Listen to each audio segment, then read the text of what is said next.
हरि ओम पूर्णमदः पूर्णमिदं पूर्णात् पूर्णमुदच्यते पूर्णस्य पूर्णमादाय पूर्णमेवावशिष्यते। बोल श्री सत्यनारायण भगवान की जय। एक बार की बात है कि नैमिषारण्य में शौनक आदि 88,000 ऋषियों ने सर्वशास्त्र ज्ञाता श्री सूत जी से पूछा कि हे प्रभु, इस घोर कलयुग में वेद विद्या रहित मनुष्यों को प्रभु भक्ति किस प्रकार मिलेगी, उनका उद्धार कैसे होगा। इसीलिए हे मुनि श्रेष्ठ, कोई ऐसा व्रत, कोई ऐसा तप बताइए जिससे थोड़े समय में पुण्य प्राप्त होवे और मनवांछित फल मिले। उस कथा को सुनने की हमारी इच्छा है। सर्वशास्त्र ज्ञाता श्री सूत जी कहते हैं, हे वैष्णवों में पूज्य, आप सब ने सब प्राणियों के हित की बात पूछी है।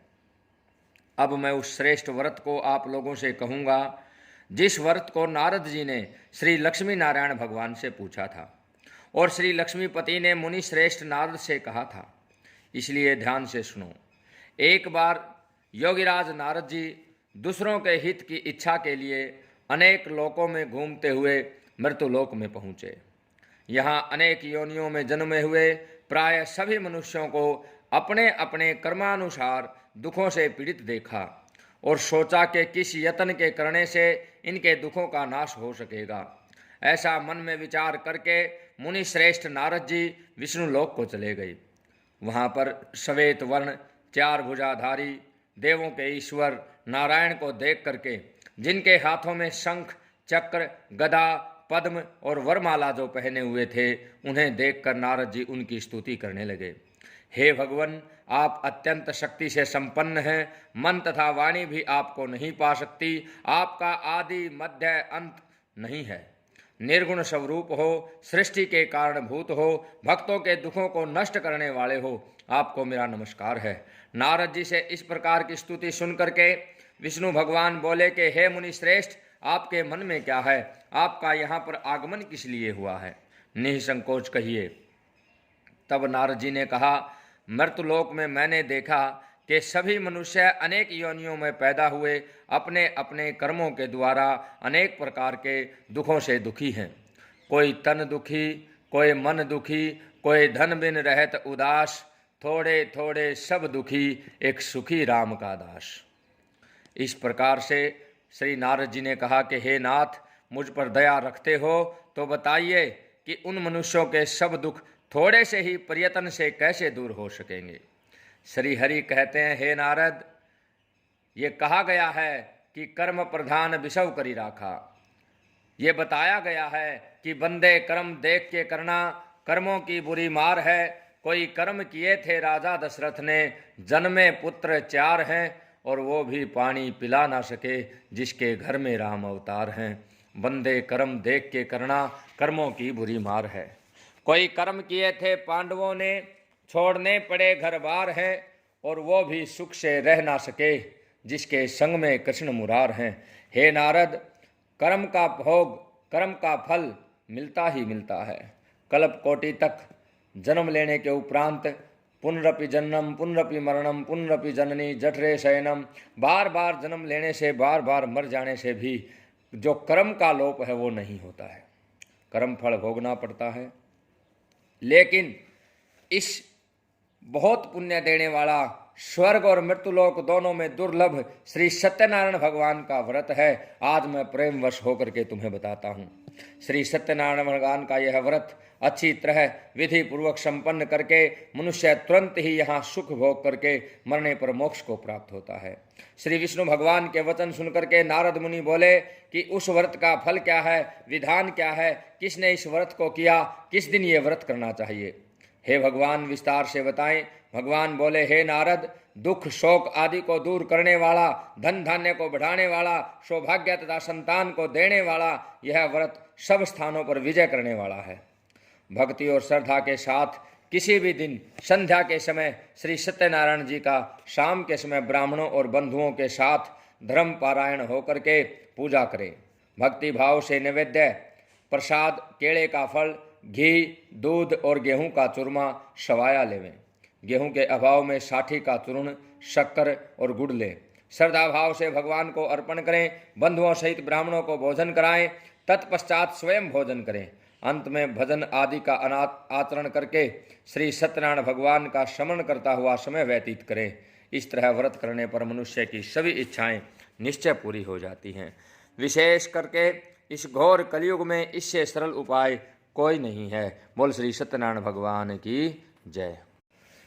इस पर सूत जी कहते हैं, हे ऋषियों, जिन्होंने सबसे पहले इस व्रत को किया था उसका इतिहास कहता हूँ, ध्यान से सुनो। सुंदर काशीपुर नगरी में एक अत्यंत गरीब ब्राह्मण रहता था। वह भूख और प्यास से विचलित पृथ्वी पर दर दर घूमता था। ब्राह्मणों से प्रेम भाव रखने वाले श्री भगवान ने ब्राह्मण को दुखी देख करके एक बूढ़े ब्राह्मण का रूप धारण किया। उसके पास जाकर के आदर से पूछा, हे विप्र, आप अत्यंत दुखी होकर के इस पृथ्वी पर क्यों घूमते हैं? हे श्रेष्ठ ब्राह्मण, यह सब मुझसे कहो, मैं सुनना चाहता हूँ। ब्राह्मण बोला, मैं एक निर्धन ब्राह्मण हूँ, भिक्षा के लिए पृथ्वी पर फिरता हूँ। हे भगवान, यदि आप इससे छुटकारा पाने का कोई उपाय जानते हैं तो कृपा करके बताएं। वृद्ध ब्राह्मण बोला, घोर कलयुग में श्री सत्यनारायण भगवान मनवांछित फल देने वाले हैं, इसलिए हे ब्राह्मण, तू उनका पूजन कर, जिसके करने से मनुष्य सब दुखों से मुक्त होता है। ब्राह्मण को व्रत का सारा विधान बतला करके बूढ़े ब्राह्मण का रूप धारण किए हुए श्री सत्यनारायण भगवान अंतर्ध्यान हो गए। जिस व्रत को वृद्ध ब्राह्मण ने बतलाया है मैं उसको अवश्य करूँगा। यह निश्चय करने पर उस ब्राह्मण को रात भर नींद नहीं आई। सवेरे जल्दी उठ करके श्री सत्यनारायण भगवान के व्रत का निश्चय कर भिक्षा के लिए चल दिया। उस दिन उसको भिक्षा में बहुत धन मिला, जिससे बंधु बांधुओं के साथ उसने भगवान श्री सत्यनारायण का व्रत किया। उसके करने से वह ब्राह्मण सब दुखों से छूटकर अनेक प्रकार की संपत्तियों से युक्त हुआ। उस समय से वह ब्राह्मण हर मास व्रत करने लगा। इसी तरह श्री सत्यनारायण भगवान के व्रत को जो शास्त्र विधि के अनुसार श्रद्धापूर्वक करेगा, सब पापों से छूट करके मोक्ष को प्राप्त करेगा। इस प्रकार से श्री सूत जी ने कहा कि हे विप्रो, अब और क्या कहूँ, मुझसे कहें। ऋषि बोले, हे मुनीश्वर, संसार में इस ब्राह्मण से सुनकर किस किस ने इस व्रत को किया, हम सब सुनना चाहते हैं। इसके लिए हमारे मन में श्रद्धा है। सूत जी बोले, हे मुनियों, जिस जिसने इस व्रत को किया वो सब सुनो। एक समय एक ब्राह्मण धन और ऐश्वर्य के अनुसार बंधु बांधुओं के साथ व्रत करने को तैयार हुआ। उसी समय एक लकड़हारा बूढ़ा आदमी आया और लकड़ियों को बाहर रख करके ब्राह्मण के मकान में गया। प्यास से दुखी लकड़हारा उनको व्रत पूजा करते देख करके ब्राह्मण को नमस्कार कर कहने लगा, आप यह क्या कर रहे हैं और इसके करने से क्या फल मिलता है? ब्राह्मण ने कहा, सब मनोकामनाओं को पूरा करने वाला यह श्री सत्यनारायण भगवान का व्रत है। इनकी ही कृपा से मेरे यहाँ धन धान्य की वृद्धि हुई है। ब्राह्मण के से इस व्रत के बारे में जान करके लकड़हारा बहुत प्रसन्न हुआ। चरणामृत लिया, प्रसाद ग्रहण किया, जलपान किया और अपने घर को गया। लकड़हारे ने अपने मन में इस प्रकार का संकल्प किया कि आज शाम को लकड़ी बेचने से जो धन मिलेगा उसी से भगवान सत्यनारायण देव का उत्तम व्रत करूँगा। यह मन में विचार कर वह बूढ़ा आदमी लकड़ियाँ अपने सिर पर रख करके जिस नगर में धनवान लोग रहते थे ऐसे नगर में गया। उस रोज वहाँ पर उसे उन लकड़ियों का दाम पहले दिनों से 4 गुना मिला। तब वह बूढ़ा लकड़हारा दाम ले अति प्रसन्न होकर के पके केले की फली, शक्कर, घी, दूध, दही और गेहूं का चूर्ण इत्यादि लेकर के श्री सत्यनारायण भगवान के व्रत की कुल सामग्रियों को अपने घर ले गया। फिर उसने अपने बंधु बांधुओं को बुलाकर विधि के साथ श्री भगवान जी का पूजन किया, व्रत किया। इस व्रत के प्रभाव से वह बूढ़ा लकड़हारा धन, पुत्र आदि से युक्त हुआ और संसार के समस्त सुख भोग करके वैकुंठ को चला गया। बोल श्री सत्यनारायण भगवान की जय। सूत जी ने कहा, हे श्रेष्ठ मुनियों, अब आगे की एक कथा और कहता हूँ, सुनो। बहुत समय पहले उल्कामुख नाम का एक बुद्धिमान राजा था जो सत्य वक्ता और जितेंद्रिय था। प्रतिदिन देव स्थानों पर जाता था तथा गरीबों को धन देकर उनके कष्ट दूर करता था। उसकी पत्नी कमल के समान मुख वाली सती साध्वी थी। भद्रशिला नदी के तट पर उन दोनों ने श्री सत्यनारायण भगवान का व्रत किया। उस समय वहां पर एक साधु नाम का वैश्य आया। उसके पास व्यापार के लिए बहुत सा धन था। वह नाव को किनारे पर ठहरा करके राजा के पास आ गया और राजा को व्रत करते हुए देख करके विनय के साथ पूछने लगा, हे राजन, भक्ति युक्त चित्त से आप क्या कर रहे हैं? मेरी सुनने की इच्छा है, सो आप यह मुझे भी बताइए। राजा बोला, हे साधु, आपने बंधु बांधुओं के साथ पुत्र आदि की प्राप्ति के लिए यह महान शक्तिवान श्री सत्यनारायण भगवान का व्रत व पूजन कर रहा हूँ। राजा के वचन सुन करके साधु आदर से बोला, हे राजन, मुझसे इसका सब विधान कहो, मैं भी आपके कथनानुसार इस व्रत को करूँगा। मेरे भी कोई संतान नहीं है और इससे निश्चय ही मेरे संतान होगी। राजा से सब विधान सुन करके व्यापार से निवृत्त हो वह आनंद के साथ अपने घर गया। साधु वैश्य ने अपनी स्त्री से संतान देने वाले इस व्रत का समाचार सुनाया और प्रण किया कि जब हमारे संतान होगी तब मैं इस व्रत को करूँगा। साधु ने ऐसे वचन अपनी स्त्री लीलावती से भी कहे। एक दिन उसकी स्त्री लीलावती पति के साथ आनंदित हो सांसारिक धर्म से प्रवृत्त होकर के श्री सत्यनारायण भगवान की कृपा से गर्भवती हो गई और 10वें महीने में उसके यहाँ एक सुंदर कन्या का जन्म हुआ। दिनों दिन वह कन्या इस तरह से बढ़ने लगी जैसे शुक्ल पक्ष का चंद्रमा बढ़ता है। कन्या का नाम कलावती रखा गया। तब लीलावती ने मीठे शब्दों में अपने पति से कहा कि जो आपने संकल्प किया था भगवान का व्रत करूँगा, अब उसे पूरा कीजिए। साधु वैश्य बोला, हे प्रिय, इसके विवाह पर इसको करूँगा। इस प्रकार अपनी पत्नी को आश्वासन दे करके नगर को व्यापार करने के लिए चला गया। धीरे धीरे कलावती पितृगृह में दिनों दिन बढ़ने लगी। लौटने पर साधु ने जब नगर में सखियों के साथ अपनी पुत्री को खेलते देखा तो तुरंत दूत बुला करके कहा कि मेरी पुत्री के वास्ते कोई सुयोग्य वणिक पुत्र लेकर के आओ। साधु नामक वैश्य की आज्ञा पा करके दूत कंचन नगर पहुंचा और वहां पर बड़ी खोज और देखभाल के बाद लड़की के लिए सुयोग्य वणिक पुत्र ले आया। उस सुयोग्य लड़के को देख करके साधु ने अपने बंधु बांधुओं सहित प्रसन्नचित होकर के अपनी पुत्री का विवाह उसके साथ कर दिया।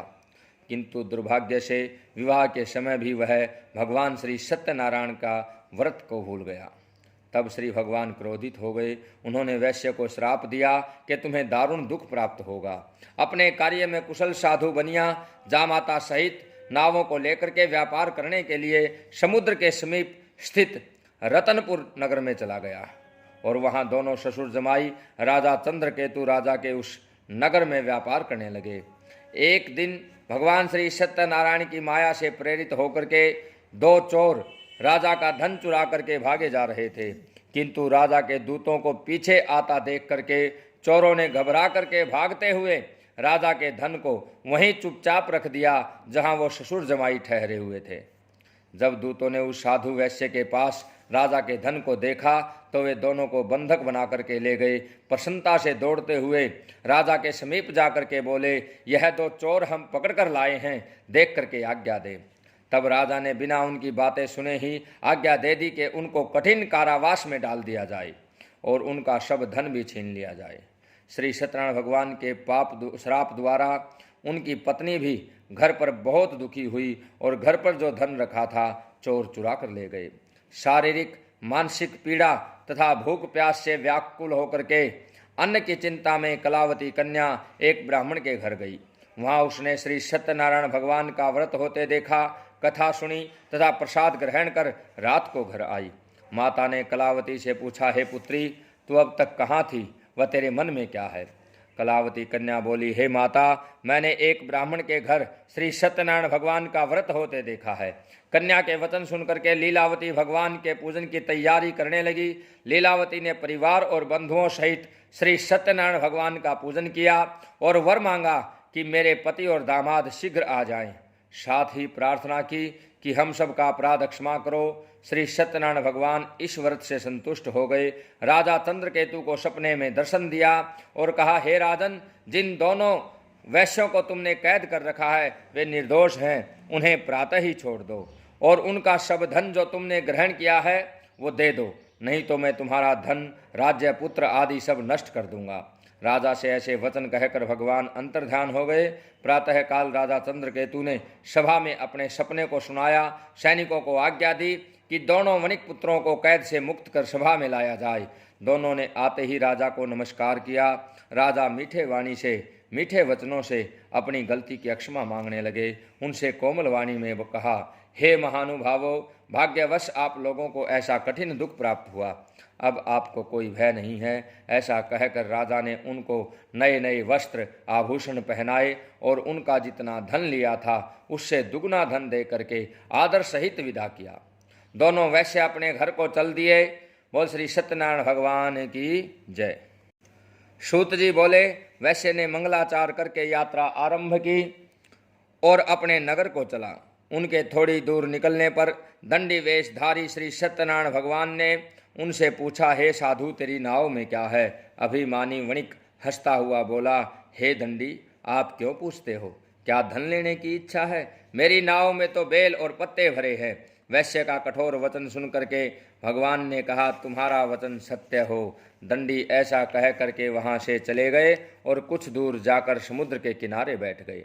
दंडी के जाने पर वैश्य ने नित्य क्रिया के बाद नाव को ऊंची उठी देख करके अचंभा किया। नाव में बेल पत्ते आदि देख करके मूर्छित हो गया, जमीन पर गिर पड़ा। फिर मूर्छा खुलने पर अत्यंत शोक प्रकट करने लगा। तब उनके दामाद ने कहा कि आप शोक ना करें, यह सब दंडी महाराज का श्राप है, अतः उनकी शरण में चलना चाहिए, तभी हमारी मनोकामना पूरी होगी। दामाद के वचन सुन करके वह दंडी महाराज के पास पहुंचा। अत्यंत भक्ति भाव से नमस्कार करके बोला, मैंने जो आपसे असत्य वचन कहे थे उनको क्षमा करें। ऐसा कहकर महान शोकातुर हो रोने लगा। तब दंडी भगवान बोले, हे वणिक, मेरी आज्ञा से बार बार तुम्हें दुख प्राप्त हुआ है, तू मेरी पूजा से विमुख हुआ है। साधु बोला, हे भगवान, आपकी माया से मोहित ब्रह्मा आदि भी आपके रूप को नहीं जानते, तब मैं अज्ञानी कैसे जान सकता हूँ? आप प्रसन्न होइए, मैं सामर्थ्य अनुसार आपकी पूजा करूँगा, मेरी रक्षा कीजिए। पहले के समान नौका में धन भर दो। उसके भक्ति युक्त वचन सुन करके श्री सत्यनारायण भगवान प्रसन्न होकर के उसकी इच्छानुसार वर दे करके अंतर्ध्यान हो गए। तब उन्होंने नाव पर आकर देखा कि नाव धन से परिपूर्ण है। फिर वह भगवान सत्यनारायण का पूजन करके साथियों सहित अपने नगर को चल दिया। जब वह अपने नगर के निकट पहुंचा तब उसने अपने एक दूत को घर भेजा। दूत ने साधु नामक वैश्य के घर जाकर के उसकी स्त्री को नमस्कार करके कहा, आपके पति अपने दामाद सहित इस नगर के समीप आ गए हैं। ऐसा वचन सुनकर के साधु की स्त्री ने बड़े हर्ष के साथ सत्यनारायण भगवान का पूजन कर पुत्री से कहा, मैं अपने पति के दर्शन को जाती हूँ, तू कार्य पूर्ण करके शीघ्र आ जाना। परंतु माता के ऐसे वचन सुन करके भी कलावती कन्या प्रसाद छोड़ करके पति के दर्शन के लिए चली गई। प्रसाद की अवज्ञा के कारण सत्यदेव रुष्ट हो गए और उनके पति को नाव सहित पानी में डुबो दिया। कलावती अपने पति को न देखकर रोती हुई जमीन पर गिर गई। इस तरह नौका को डूबा हुआ कन्या को रोता हुआ देख करके साधु नामक वैश्य दुखित होकर के बोला, हे भगवान, मुझसे या मेरे परिवार से जो भूल हुई है उसे क्षमा करें। उसके दीन वचनों को सुन करके सत्यदेव भगवान प्रसन्न हो गए और आकाशवाणी हुई, हे साधु वैश्य, तेरी कन्या मेरा प्रसाद छोड़ करके आई है, इसलिए इसका पति अदृश्य हुआ है। यदि वह घर जा करके प्रसाद खा करके लौटे तो इसका पति अवश्य मिलेगा। ऐसी आकाशवाणी सुन करके कलावती ने घर पहुंचकर प्रसाद खाया, फिर आकर पति के दर्शन किए। तत्पश्चात साधु ने बंधु बांधवों सहित श्री सत्यनारायण भगवान जी का पूजन किया। उस दिन से वह हर पूर्णिमा को श्री सत्यदेव भगवान का पूजन करने लगा। फिर इस लोक का सुख भोग करके अंत में स्वर्ग लोक को गया। बोल श्री सत्यनारायण भगवान की जय। सूत जी बोले, हे ऋषियों, मैं और भी कथा कहता हूँ, सुनो। प्रजा पालन में लीन तुंगध्वज नाम का एक राजा था। उसने भी भगवान का प्रसाद त्याग करके बहुत दुख पाया था। एक समय राजा वन में जाकर के वन्य पशुओं को मार करके बरगद के पेड़ के नीचे आया। वहाँ उसने ग्वालों को भक्ति भाव से बांधुओं सहित श्री सत्यनारायण भगवान जी का पूजन करते देखा। परंतु राजा देख करके भी अभिमानवश ना तो वहाँ पर गया और न ही सत्यदेव भगवान को नमस्कार किया और न ही उनके द्वारा दिया गया प्रसाद ग्रहण किया। वहाँ उसने भगवान के प्रसाद की अवहेलना की और इसके उपरांत अपनी सुंदर नगरी को चला गया। वहाँ उसने जाकर के देखा कि सारी नगरी नष्ट हो चुकी है और वह जान गया कि यह सब भगवान सत्यदेव के कारण ही है। तब वह विश्वास कर उसी स्थान पर वापस आया, ग्वालों के समीप गया, विधि पूर्वक पूजन किया और प्रसाद खाया।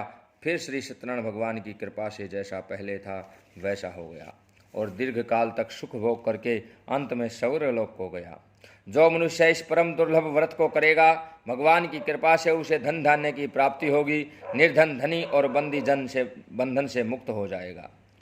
संतानहीनों को संतान की प्राप्ति होती है, सब मनोरथ पूर्ण होते हैं, वैकुंठ धाम मिलता है। जिन्होंने पहले इस व्रत को किया, अब उनके दूसरे जन्म की कथा कहता हूँ, सुनो। वृद्ध शतानंद ब्राह्मण ने सुदामा के रूप में जन्म लेकर के मोक्ष पाया। उल्कामुख नाम का राजा राजा दशरथ बना। साधु नाम का वैश्य धर्मात्मा व सत्य प्रतिज्ञ राजा मोरध्वज बन करके अपने पुत्र को आरे से चीर करके मोक्ष को प्राप्त किया।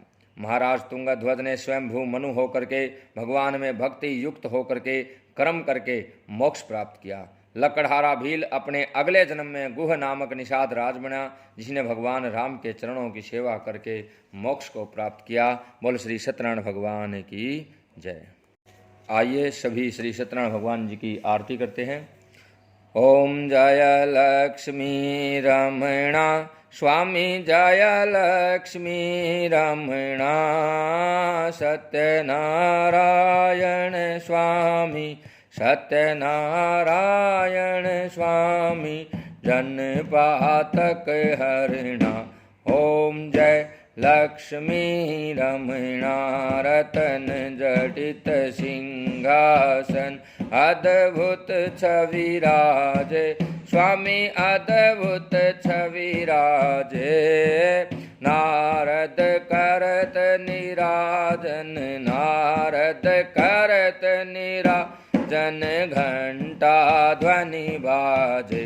ओम जय लक्ष्मी रमणा प्रगट भये कलिकारण द्विज को दर्श दियो स्वामी द्विज को दर्श दियो। बूढ़ा ब्राह्मण बनकर बूढ़ो ब्राह्मण बनकर कंचन महल कियो। ओम जय लक्ष्मी रमणा दुर्बल भील कुठारो जिन पर कृपा करी स्वामी जिन पर कृपा करी।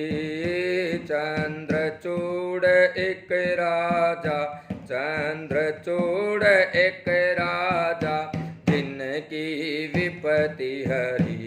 ओम जय लक्ष्मी रमणा वैश्य मनोरथ पायो श्रद्धा तज दीनी स्वामी श्रद्धा तज दीनी। सो फल भोग्यो प्रभु जी सो फल भोग्यो प्रभु जी फिर स्तुति कीनी।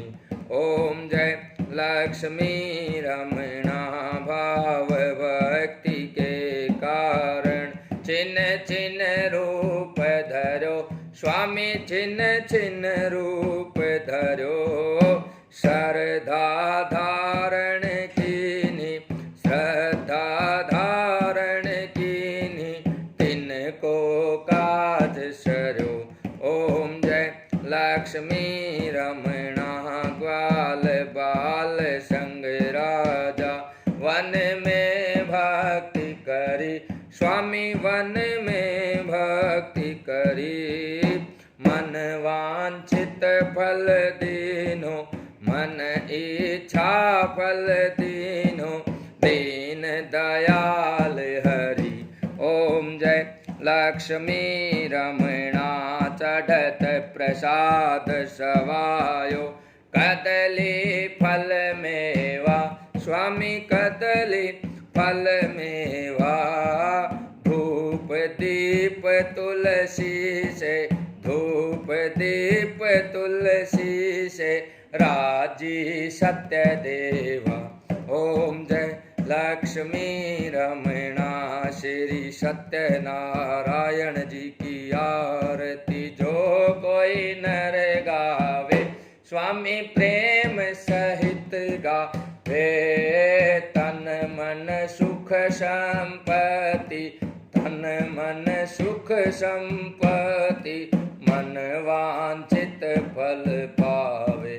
ओम जय लक्ष्मी रमणा ओम जय लक्ष्मी रमणा स्वामी जय लक्ष्मी रमणा। सत्यनारायण स्वामी सत्यनारायण स्वामी जन्मपातक हरिणा। ओम जय लक्ष्मी रमणा।